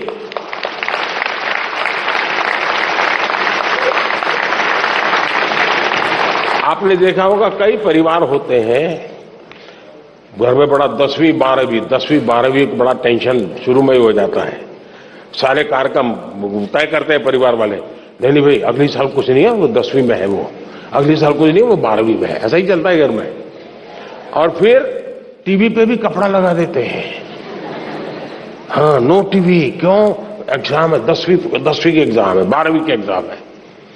अगर हम इतने जागरूक होकर के टीवी पर तो पर्दा लगा देते हैं, लेकिन क्या हम स्वभाव से तय कर सकते हैं कि सप्ताह में एक दिन मेरा डिजिटल फास्टिंग होगा, नो डिजिटल डिवाइस, मैं किसी को हाथ नहीं लगाऊंगा।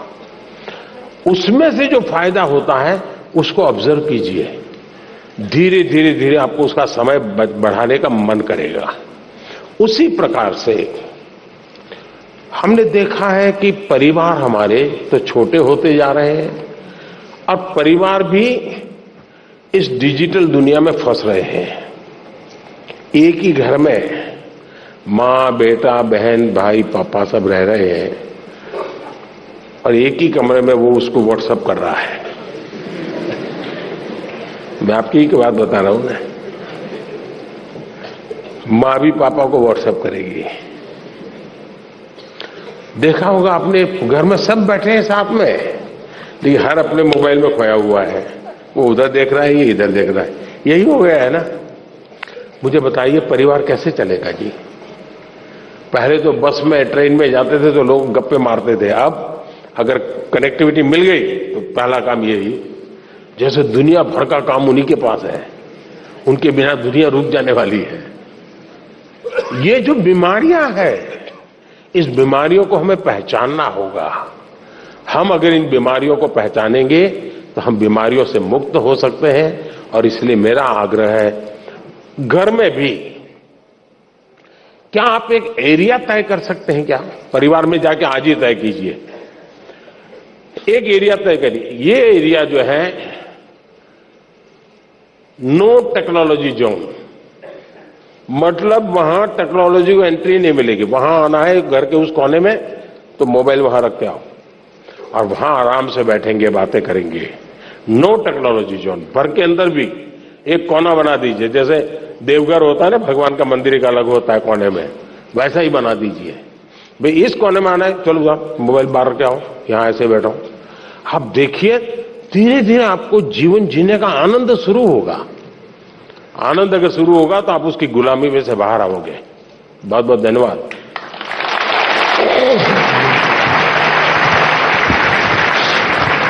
Thank you, Honorable Prime Minister, sir, for sharing such light-hearted mantra of digital fasting to tackle challenging situations in such an easy manner.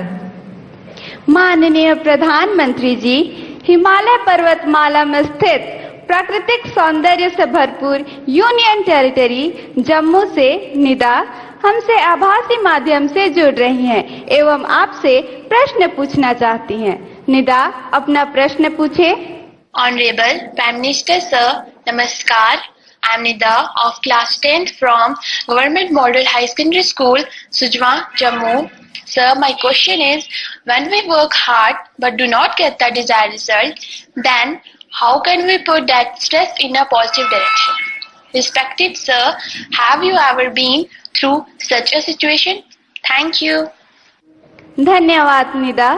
माननीय प्रधानमंत्री जी, भगवान कृष्ण के उपदेश की भूमि खेल जगत में ख्याति प्राप्त नीरज चोपड़ा जैसे विख्यात खिलाड़ियों के प्रदेश हरियाणा के पलवल से प्रशांत आपसे प्रश्न पूछना चाहते हैं।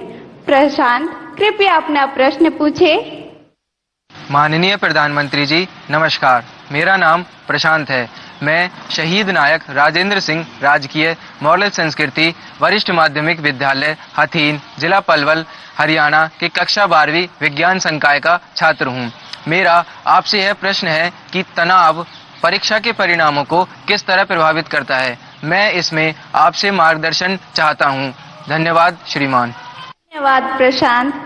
माननीय प्रधानमंत्री जी, निदा और प्रशांत की तरह देश भर के करोड़ों छात्र आपसे परीक्षा परिणाम पर तनाव का प्रभाव इस विषय पर मार्गदर्शन चाहते हैं। माननीय प्रधानमंत्री जी।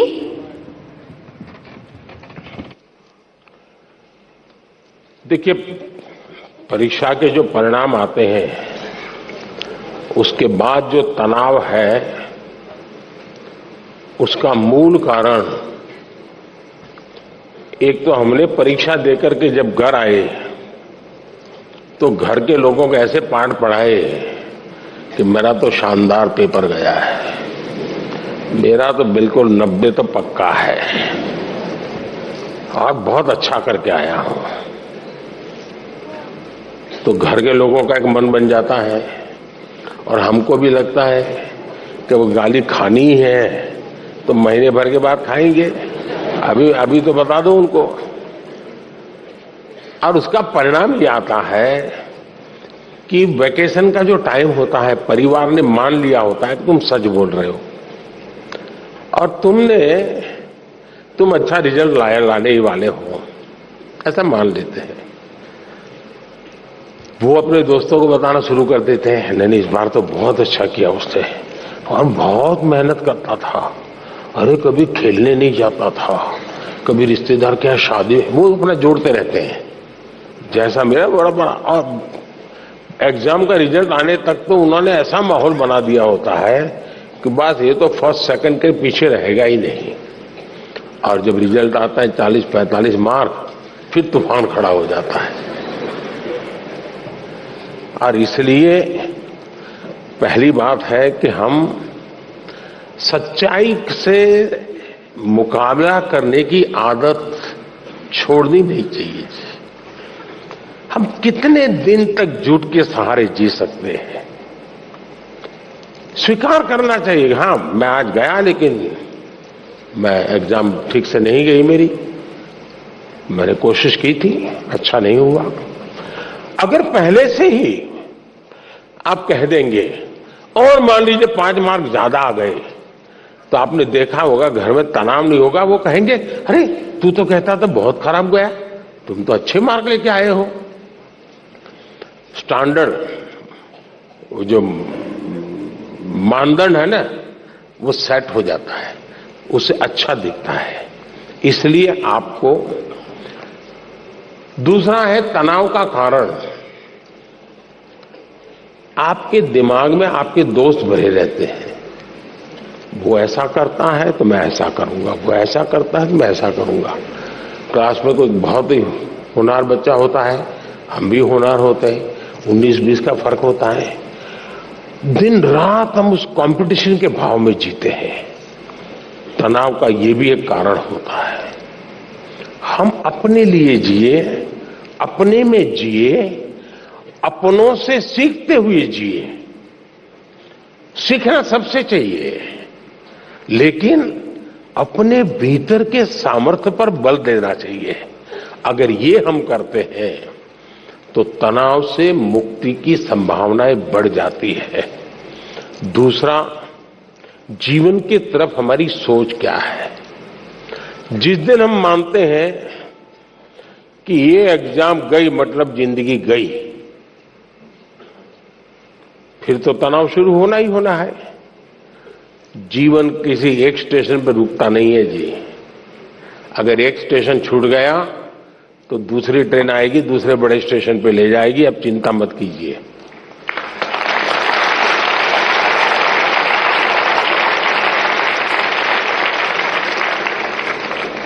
एग्जाम वो एंड ऑफ द लाइफ नहीं होता है जी।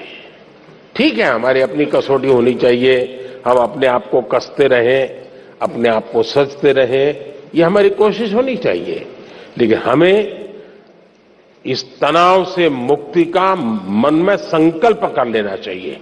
जो भी आएगा, मैं जिंदगी को जीने का तरीका जानता हूं, मैं इससे भी निपट लूंगा। और ये अगर आप निकट कर लेते हैं तो फिर आराम से हो जाता है। और इसलिए मैं समझता हूं कि इस प्रकार के परिणाम के तनाव को कभी कभी उतना मन में लेने की आवश्यकता नहीं है जी। धन्यवाद। नमस्कार। माननीय प्रधानमंत्री श्री नरेंद्र मोदी जी, मैं सुनैना त्रिपाठी कृष्णमूर्ति वॉल स्कूल कटक ओडिशा से हूँ। मेरा प्रश्न यह है कि कक्षा में विद्यार्थियों को रुचिपूर्ण पढ़ाई के लिए कैसे आकर्षित करें तथा जीवन का सार्थक मूल्य कैसे सिखाएं, साथ ही कक्षा में अनुशासन के साथ पढ़ाई को रोचक कैसे बनाएं। धन्यवाद। Honorable Prime Minister Sir, Sunanya Tripathi wishes your guidance on motivating students for taking interest in academics. Honorable Prime Minister Sir. ये सवाल टीचर का था।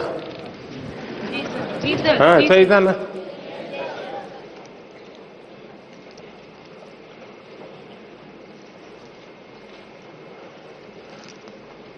देखिए, आजकल अनुभव आता है कि टीचर अपने में खोए रहते हैं।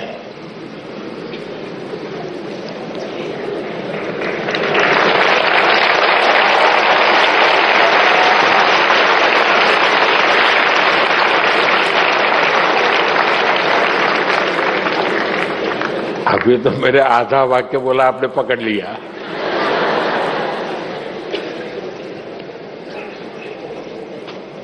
वो एक निश्चित सिलेबस 20 मिनट 30 मिनट बोलना है, अपना कड़कड़ाहट बोल देते हैं और फिर इसमें कोई हिलेगा इधर उधर। तो देखा होगा आपने, मैं तो मेरे अपने बचपन के अनुभव की बात बता, तो आजकल तो टीचर अच्छे होते हैं, मेरे जमाने में शायद ऐसा नहीं होगा। इसलिए मुझे टीचरों की आलोचना करने का हक नहीं है। लेकिन कभी कभी मैंने देखा था कि टीचर जो तैयारी करके आए हैं और अगर वो भूल गए तो चाहते नहीं कि बच्चे पकड़ लें उनको, उन बच्चों से छिपाना चाहते हैं। तो वो क्या करते हैं, एक काट की तरफ, एक खड़ा हो जा, क्यों ऐसे बैठा है, क्यों ऐसा कर रहा है, क्यों ढिकना कर रहा है, यानी पूरी 5-7 मिनट उसमें लगा देंगे। इतने में अगर विषय याद आ गया तो गाड़ी वापिस आएगी, वरना फिर मानो कोई हंस पड़ा उसको पकड़ेंगे, क्यों हंसता है तू, यानी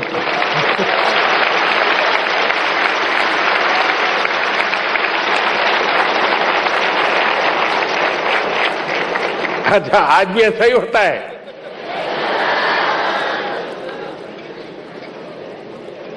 नहीं नहीं, ऐसा नहीं होता होगा। अब तो टीचर बहुत अच्छे होते हैं। आपने देखा होगा टीचर भी अभी मोबाइल फोन पे अपना सिलेबस लेके आता है, मोबाइल देख करके पढ़ाता है, ऐसा करता है ना।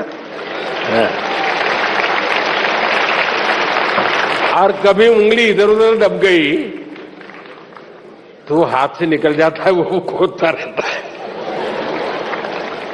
तो उसने पूरी तरह टेक्नोलॉजी को सीखा नहीं है। जरूरी 2-4 चीजें सीख ली और इधर उधर उंगली अड़ गई तो फिर वो डिलीट हो जाता है या खिसक जाता है, हाथ नहीं लगता है, बड़ा परेशान हो जाता है। सर्दियों में भी पसीना छूट जाता है उसको लगता है कि ये बच्चे, और उसके कारण जिसकी अपनी कमियां होती है उसका एक स्वभाव रहता है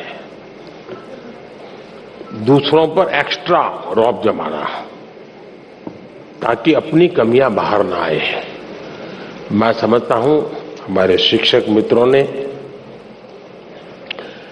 विद्यार्थियों के साथ जितना अपनापन बनाएंगे, विद्यार्थी आपके ज्ञान की कसौटी करना नहीं चाहता है जी, ये हमारा भ्रम है। टीचर के मन में होता है कि विद्यार्थी आपको अगर कोई सवाल पूछता है तो आपकी एग्जाम ले रहा है। जी नहीं, अगर विद्यार्थी सवाल पूछता है तो ये मान के चलिए उसके अंदर जिज्ञासा है। आप उसकी जिज्ञासा को हमेशा प्रमोट कीजिए। उसकी जिज्ञासा ही उसकी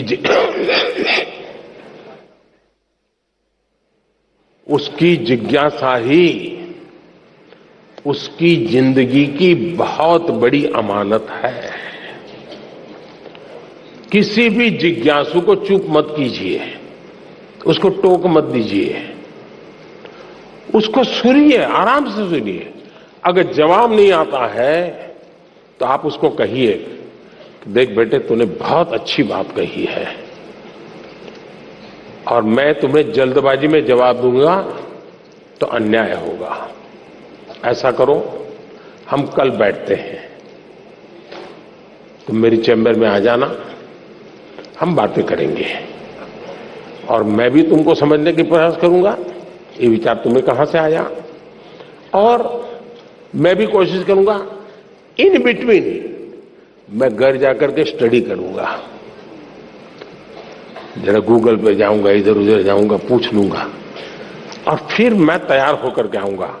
फिर दूसरे दिन मैं उसको पूछूंगा, अच्छा भाई तुम्हें ये विचार आया कहां से, इतना उत्तम विचार इस उम्र में कैसे आया तुम्हें।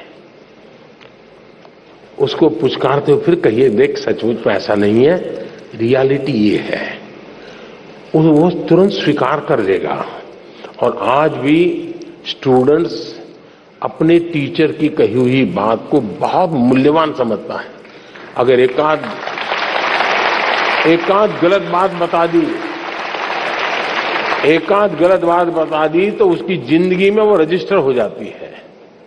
और इसलिए बात बताने से पहले समय लेना बुरा नहीं है, हमने बाद में भी बताए तो चलता है। दूसरा डिसिप्लिन का सवाल है। क्लास में कभी कभी टीचर को क्या लगता है, अपना रुआब प्रभाव पैदा करने के लिए जो सबसे दुर्बल स्टूडेंट होता है ना, उसको पूछेंगे बताओ तुम समझे कि नहीं समझे, तो करता रहेगा, तू मैं चलेगा, तो फिर वो डांट देंगे कि मैं इतनी मेहनत कर रहा हूं, इतना पढ़ा रहा हूं, तुमको कुछ समझ नहीं आ रही है। अगर मैं टीचर होता तो मैं करता। जो बहुत ही अच्छे ब्राइट स्टूडेंट हैं उनको कहता अच्छा बताओ भाई तुम कैसे समझे इसको, वो बढ़िया से समझाएगा। तो जो नहीं समझ रहा है वो स्टूडेंट की भाषा अच्छी तरह समझेगा तो उसको समझ आ जाएगा। और जो अच्छे स्टूडेंट हैं उनको मैं प्रतिष्ठा दे रहा हूं तो अच्छे बनने की कंपटीशन शुरू होगी, स्वाभाविक रीति कंपटीशन शुरू होगी। दूसरा, जो इस प्रकार से अनुशासन में नहीं है, ध्यान केंद्रित नहीं करता है, क्लास में भी कुछ न कुछ और एक्टिविटी करता है, टीचर अगर उसको अलग बुला ले, अलग बुला करके बात करे, प्यार से बात करे, देख यार कल कितना बढ़िया विषय था, अब तुम खेल रहे थे, अब चलो आज खेलो, मेरे सामने खेलो, तुम्हें भी मजा आएगा, मैं भी देखूं क्या खेलते थे। अच्छा बताओ तुम ये खेलने का काम बाद में करते और तुमने ध्यान दिया तो फायदा होता कि नहीं होता।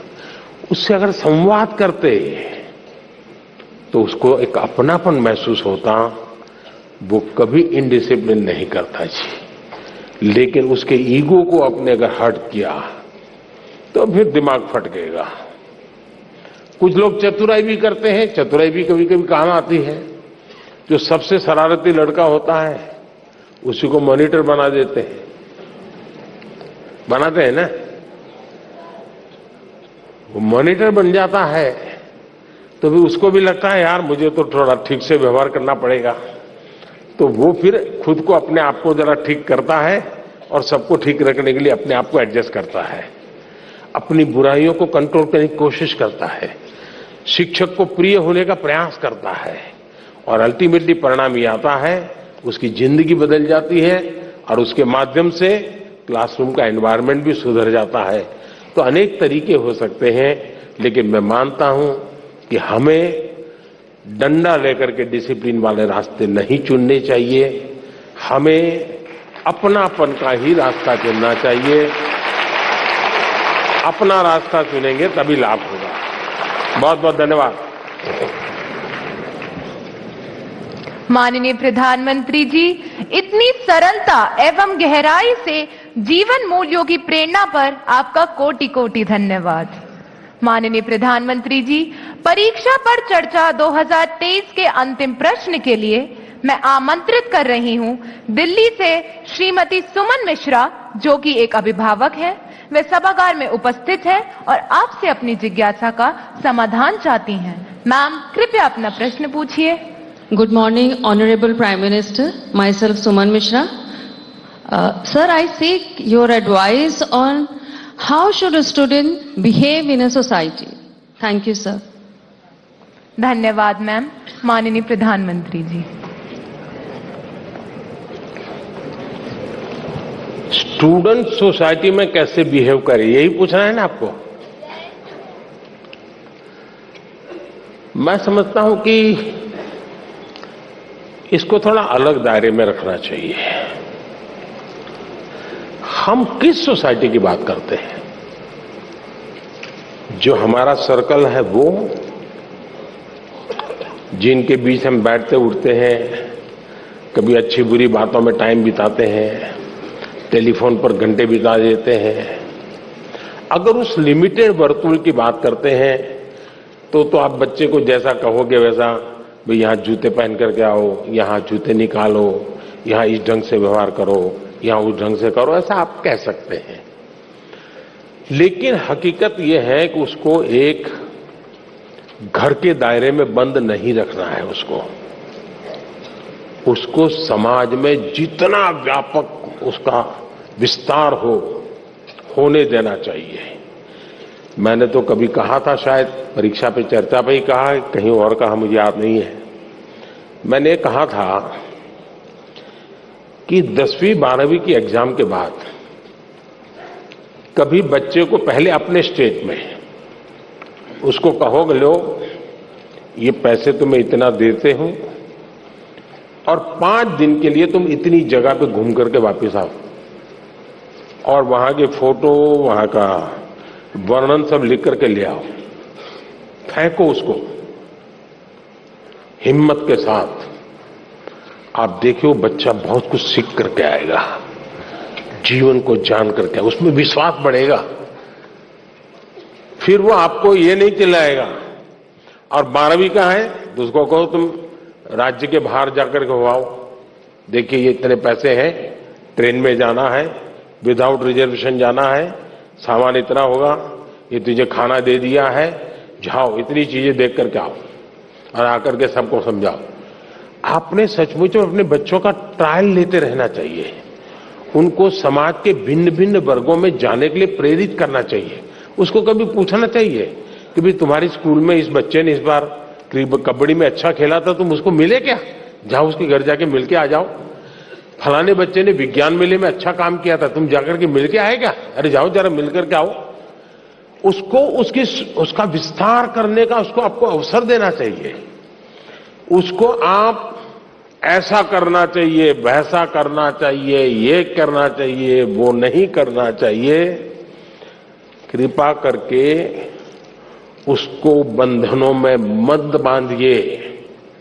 आप मुझे बताइए, कोई ये फरमान निकाले कि अब पतंगों को पतंगे बोलते हैं ना, हैं?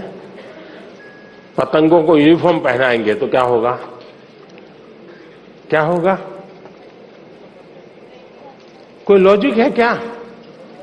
हमें बच्चों का विस्तार होने देना चाहिए, उनको नए नए दायरे में ले जाना चाहिए, मिलवाना चाहिए, कभी हमें भी ले जाना चाहिए उसको। हमारे यहां छुट्टियों में रहता था कि मामा के घर जाना, फलानी जगह पे जाना। ये क्यों होता था? इसका अपना एक आनंद होता है, उसके एक संस्कार होते हैं, एक जीवन की रचना बनती है। हम अपने दायरे में बच्चों को बंद मत करें। हम जितना ज्यादा उनका दायरा बढ़ाएंगे, हाँ, हमारा ध्यान रहना चाहिए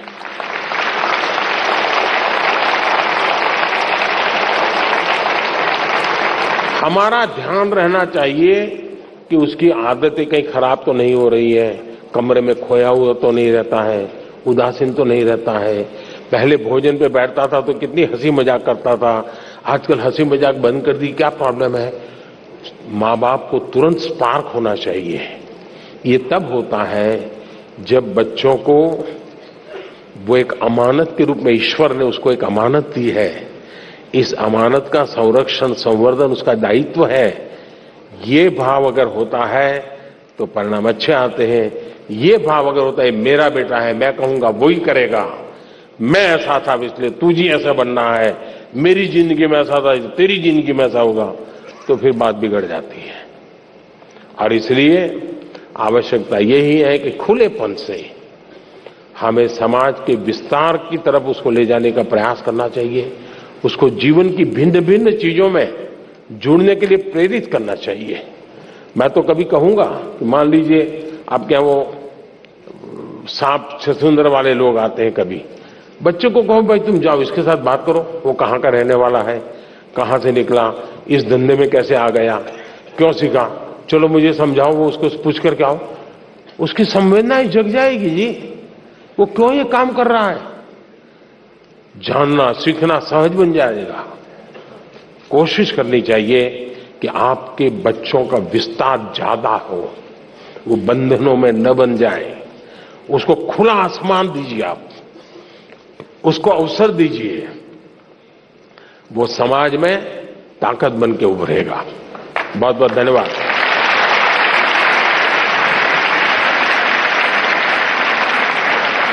Thank you, Honorable Prime Minister, sir, for your inspirational insights in matters that had been concerning many exam warriors, and for making exams not a reason to worry, but a season to celebrate and enjoy. This brings us to the culmination of a spectacular event that was a symphony of inspiration and encouragement, a melody of memories that will forever resonate within our hearts. We extend our deepest thanks and gratitude to the Honorable Prime Minister for gracing this hall with his presence and infusing us with his radiant spirit. प्रधानमंत्री जी द्वारा परीक्षा पे चर्चा ने हमारे जैसे करोड़ों बच्चों की बेचैनी, घबराहट एवं हार मानने की प्रवृत्ति को उत्साह, उमंग एवं सफलता की ललक में बदल दिया है। धन्यवाद माननीय प्रधानमंत्री जी, कोटि कोटि धन्यवाद।